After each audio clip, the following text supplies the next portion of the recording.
late hours of the day.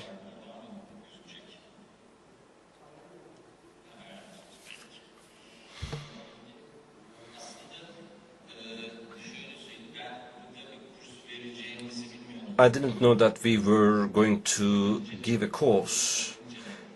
When I checked the program 2 days ago, I was looking for my name, at what time and in which hall I should be there. Then I suddenly discovered that I was supposed to give a lecture.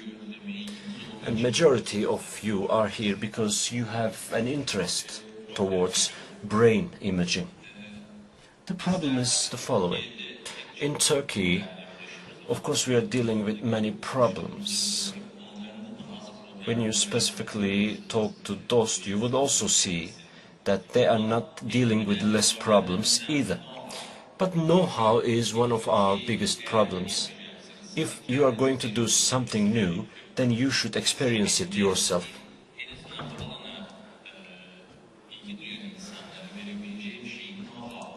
I believe what I can give to the people who are interested in this is know-how, because when I first started doing this, actually in 20 years, there wasn't a significant change, but I wanted to talk about what is going to be experienced.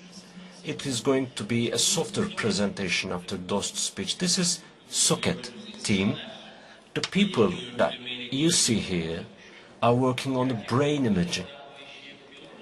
There are so many people doing this. It is only possible thanks to so many people, actually. There are some people receiving patients here, like Melih, Fatma, fMRI analyst. We have a work coordinator, for example. She's only work is to coordinate the work. You may remember Ece. She was responsible from hippocampus measurement. Why am I talking about this? Mathematician 1, mathematician 2, mathematician 3, 4. Alparslan is responsible from everything. And then we have Kaya. He is a genius person. Without the presence of such people, you can easily say that Ali Saffet Gönül, tomorrow I'm going to be talking about pieces of a big study. Ali Saffet Gönül it would be impossible for him to carry out everything. Because people are listening something. People are listening a speech here. Dost Öngör made a speech. Redux study was carried out by them. I was deeply influenced and I have an idea. For example, a question was asked. And I was like this. I wanted to check this. We go to the radiologist, and radiologist says that we can do this. Then write down a BAP project and put me a computer there. Then you prepare the program, project, you start, you carry out the imaging, and then you understand that spectroscopy arrangements, settings are not capable of doing this. For example, one of my first MRI studies, we said that let's carry out spectroscopy. But this shameful spectroscopy was incapable of carrying out such kind of measurements because of its settings. And we failed. What I'm trying to say is that when you are involved in a multidisciplinary study, you should not depend on your counterparts. You should carry out tests on what is going on. And this will increase your workload. Another problem. One of the research questions problem.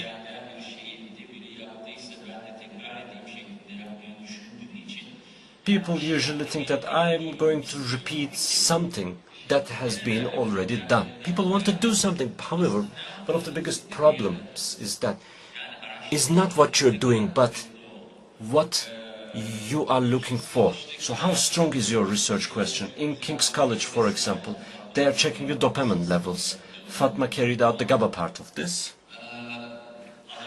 But they are working on this hypothesis for long years. And I have an idea. There's a difference between Norder and chlorozepine. Let me check this.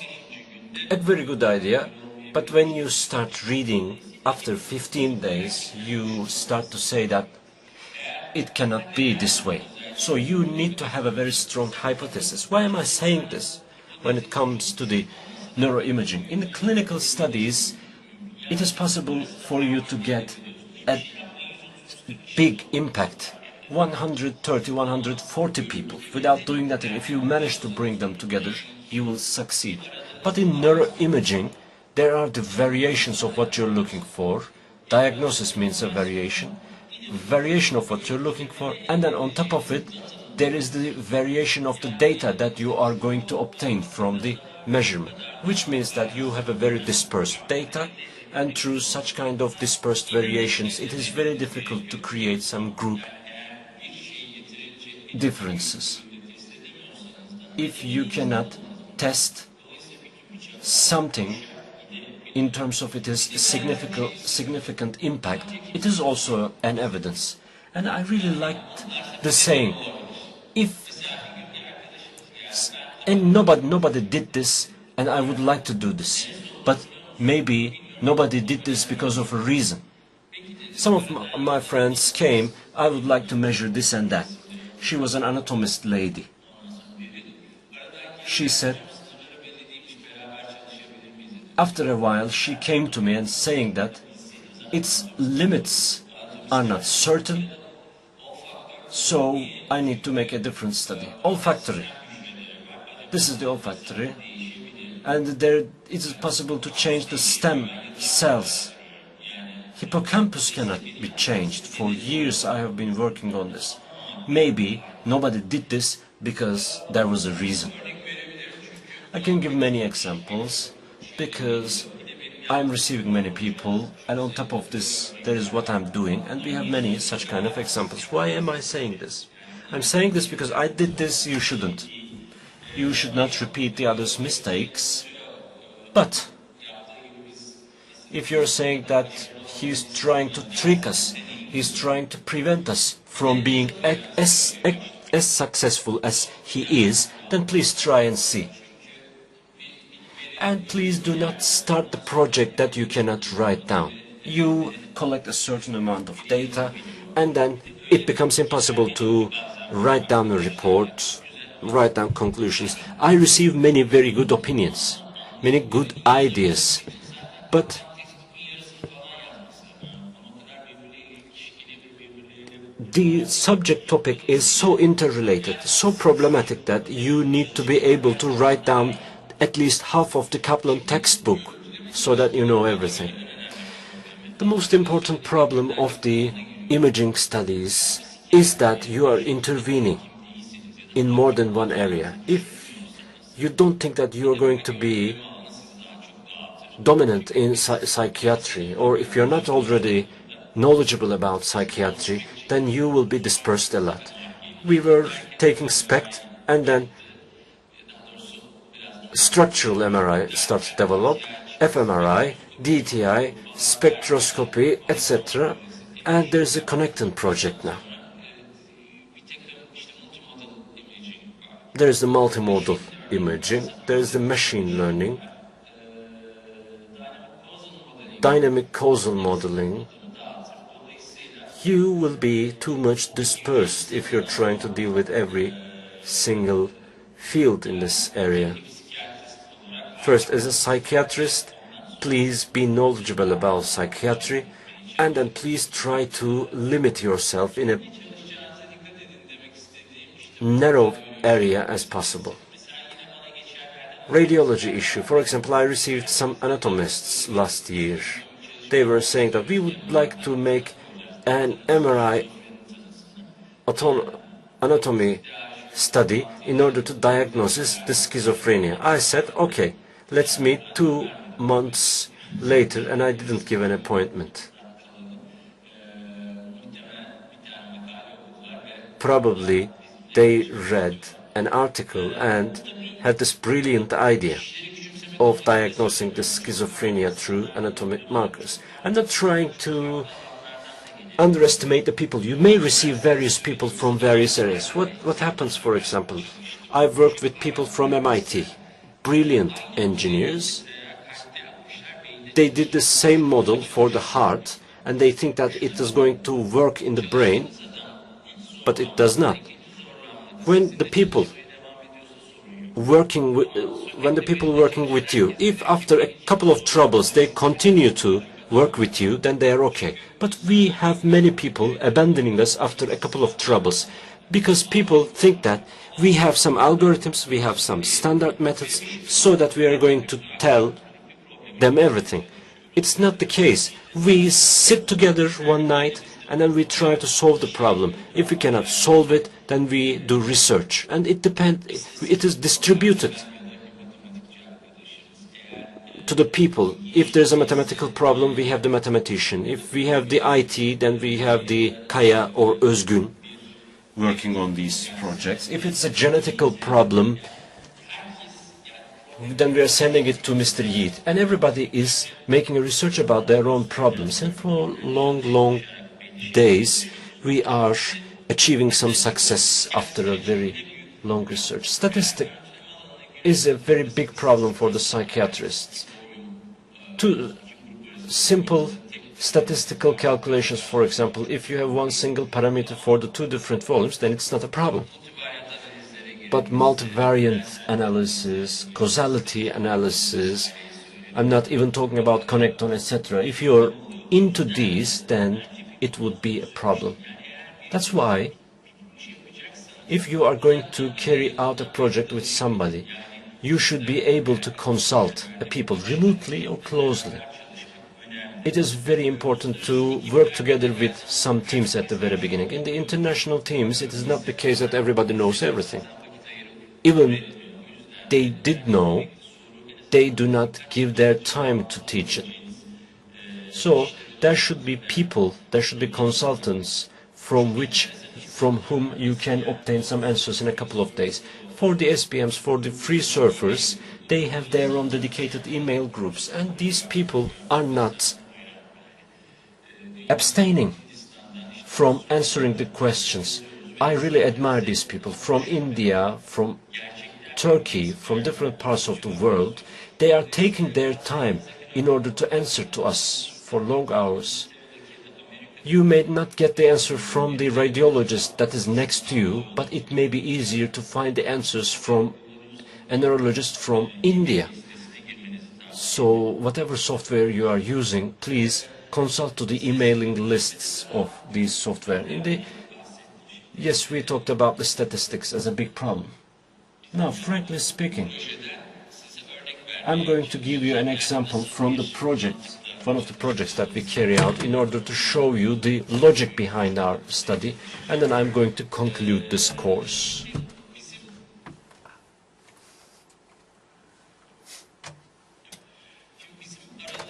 Now, what we were looking for was the following. 7 or 8 years ago, we received early Alzheimer patients' brain imaging data. At that time, we started to think of differentiating them using the artificial intelligence. At that time, there were similar studies. And everybody was trying to add something onto it, and we did the same thing, and we had an algorithm with 80% predictability, and we were able to discern Alzheimer patients, and this attracted a lot of attention. It was both published in a good journal, and our president organized a press conference because it was election time, and he had to show that he was busy, and we were on every channel for 15 seconds, and that's very good publicity for us. And the president of the university started pushing us. You can do better, he said, and we thought we should do something smarter. We wanted to do a kind of stress test, and in cardiology, what do we do to understand if they are coronary arterial patient? We get them to run on the treadmill. So we wanted to push people's memory, because then we can understand in MCI period or even without MCI.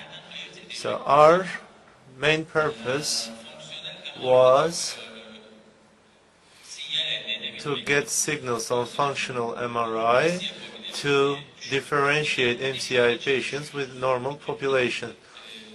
This is how we normally do it. We bring the team together, and for a couple of hours they talk about what they know, they have heard from the literature, and this could take for hours.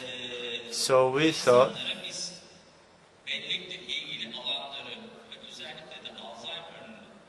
then we decided to give people tasks to activate prekineus and hippocampus, and you have to create optimal hardness for this task, because if it's too easy you can't get a differentiation. If it's too difficult, then the performance is going to go down, so you will not be able to differentiate again. So the task should be neither very difficult nor very easy, and that region, that part of the brain needs to be active. And there are some other challenges as well, other than creating the task. I believe we have no foreigners listening.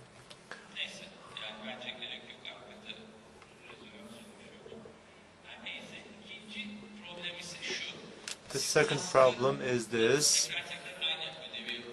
You keep doing the same task, and it's difficult to get a signal in fMRI, and you have to receive the same signal again and again. If you keep the task too long, then the patient is distracted. If you keep it short, then you don't get the required amount of signals. And apart from that, you might run into other problems, and you have hardware problems as well. So sometimes the MRI is taken with 1 second intervals, sometimes longer, sometimes it covers a larger area, sometimes a smaller area, or there are some parts of the brain which can deceive you. The amygdala, you think you have received it, but you cannot, because the signal is going down. And there is the orbitofrontal cortex, and the signal goes down there too, because there are too many bones. So it's very important to get the right amount of signals. So which task can we use? Because we need a task for optimal difficulty level, and thankfully we have a lot of predecessors who have done that. You can tell some stories to the patients, or you can get them to tell these stories, because the most outstanding defect is the verbal memory. And you tell a story to the patient, and you expect the patient to remember the story in 3 to 10 times. But doing those tasks did not generate enough signals. So what could be more complicated? Face. Faces are very amorphous. It has recesses, it has some extrusions. We call it fusiforms. So we wanted to use faces. And in using the faces, what kind of exercise should we do? Then we will ask people to remember those faces. Again, of course, we ran into other problems as well. Let me show you the task part of it. because we have one training task and it's easier to explain using the training task.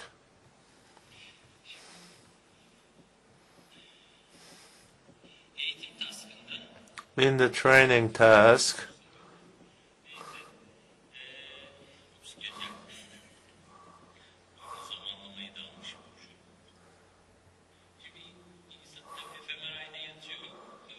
well, in the fMRI, the patient is lying. We used to use goggles and they were failing, so we started using mirrors. We want people to remember this face and we asked them to remember the name as well.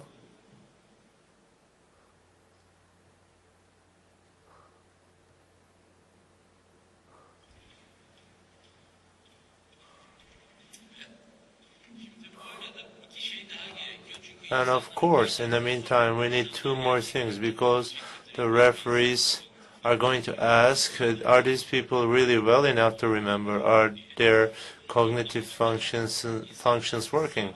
So we ask whether it's a man or a woman.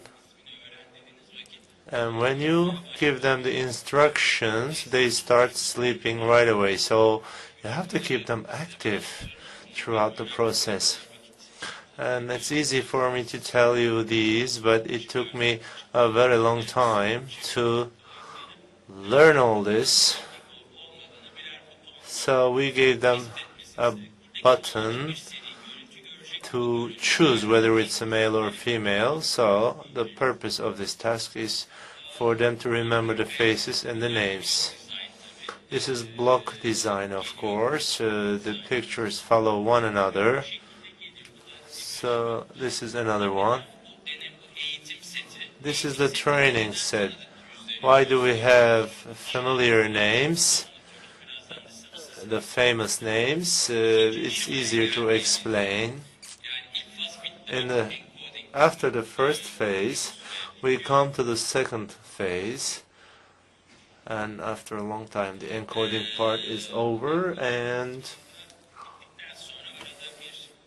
after encoding is over, we give 5 minutes break to the patient, and this is the time required for the memory test. And then we ask them whether they saw this face or not. So they say familiar or not familiar.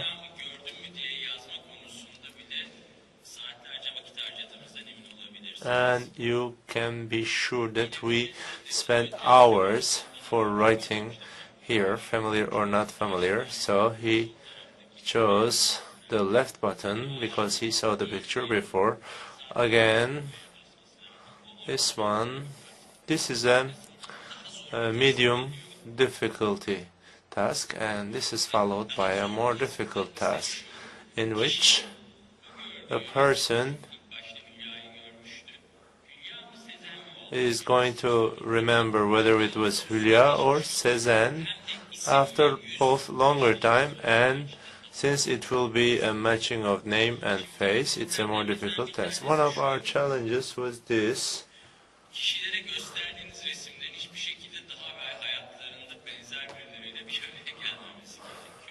And so the pictures need to be standard and they should not match with anyone they have seen in their lives. So what we did is we went to a repository of standard faces, and there are so many standard faces in this repository, and now you're seeing the real task. This is just related to the pictures. We had to choose such images that they should look like the Turkish. And second problem was the names. For the names, a friend of ours went to the census directorate, got some demographic data for the most commonly used names, Turkish names, and so We kept these people for about 40 minutes in MRI, and every now and then shooting on default mode. And this is how we did the task. And in conclusion, my point being this: working on this for about 1 or 1.5 years, and we have to make sure we have the images though. We were indeed able to obtain the signals required for encoding. The hippocampus is very well activated, and the mediotemporal parahippocampus, and it's at the bottom. So therefore, trying on and on in the task, we made sure that the areas, the intended areas of the brain were active. And this is everything we did even before filing an application with TÜBİTAK. And the second part related to face recognition, during which the hippocampus is activated at the front and the rear part. We have a default mode. After seeing that this is active, we thought we were ready for this study, and we submitted that to TÜBİTAK, and they gave us a certain grant out of 1001. And I will stop here and allow you to ask questions if you have any, but let me just explain this to you. This kind of imaging work, I'd like all of you to do it, but you don't have to make all the mistakes that we have made. But I recommend you to first make a good and final decision about the task, because if you went to a different university, maybe they would obtain different images from their patients. Even if it was for the same task, you could have the variations of very different variations of the same images, and you can all do that. But before that, you need to prepare well, you need to decide who to work with, and you need to keep in contact with the people from which you can get answers. And if that's not possible, and you still have Google, so you're lucky and you can find resources, and I'm sure this gave you an idea of how to conduct this kind of study. Also, let me say one more thing. We took people, the MCIs and the early Alzheimer patients, no problem there, but the early Alzheimer patients moved their heads so much that whatever we did, we were able to use only 3-4 out of the 30 or so pictures, images we took. So then I realized why there were not so many studies on fMRI. People didn't do it, and there was a good reason for that.